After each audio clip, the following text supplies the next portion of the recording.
melihat batu menangis. Suatu hari, seperti biasa, gadis itu mengurung dirinya di dalam kamarnya.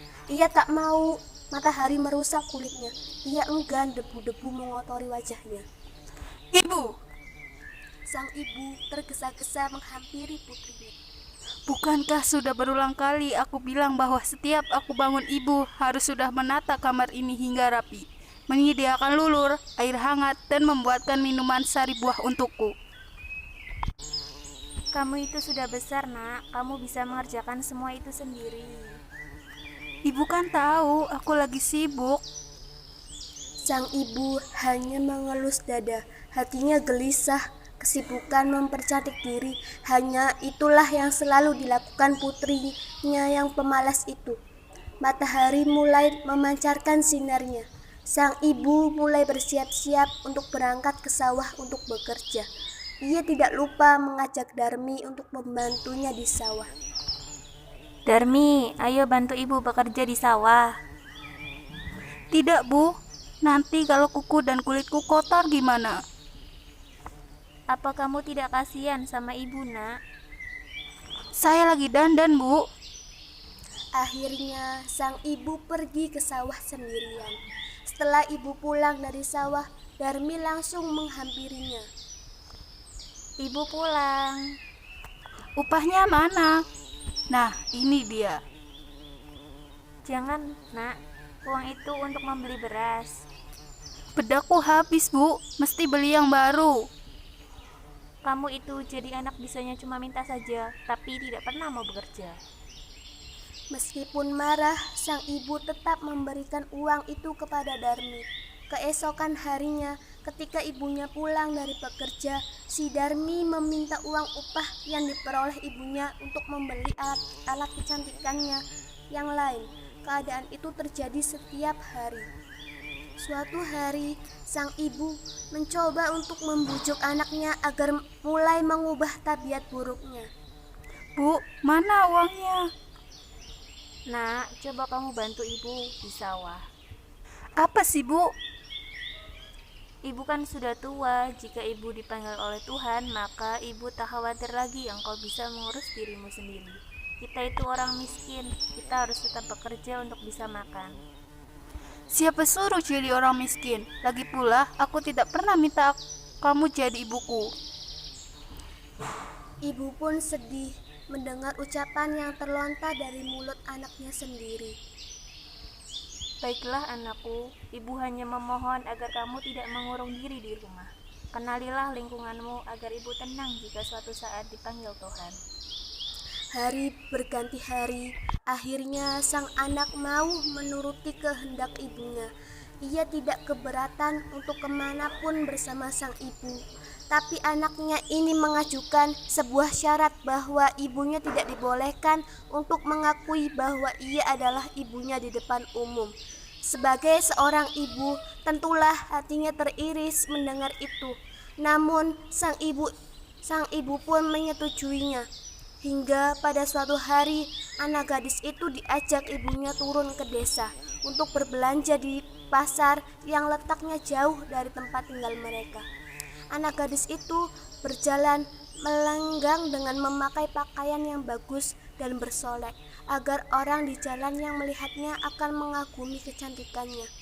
Ketika mereka mulai memasuki desa, orang-orang desa memandangi mereka. Mereka begitu terpesona melihat kecantikan anak gadis itu, terutama para pemuda desa yang tak puas-puasnya memandang wajah gadis itu. Namun ketika melihat orang yang berjalan di belakang gadis itu, sungguh kontras keadaannya. Hal itu membuat orang bertanya-tanya. Coba lihat wanita itu, cantik sekali kan? Iya, benar. Wanita itu bagai bidadari surga. Elok parasnya, tak sanggup aku menahan untuk menatap keindahannya. Iya, bahkan wanita itu lebih cantik daripada bunga mawar. Rasanya aku tertarik untuk mengenalnya. Tapi yang di belakangnya itu siapa? Entahlah, siapa ya dia itu? Hehe, kamu mau kemana? Mau kenalan lah. Aku ikut. Di lain sisi, para perempuan pun turut membicarakan kehadiran mereka. Murti, kamu lihat tidak wanita tua yang di belakang gadis cantik itu? Iya kak, aku melihatnya. Kasihan ya. Sungguh sangat kasihan ya. Siapakah dia sambil membawa keranjang belanjaan di belakang wanita cantik itu? Apakah mungkin dia itu... Jangan berpikir yang macam-macam, gak boleh, menduga itu tidak baik. Iya baiklah kak.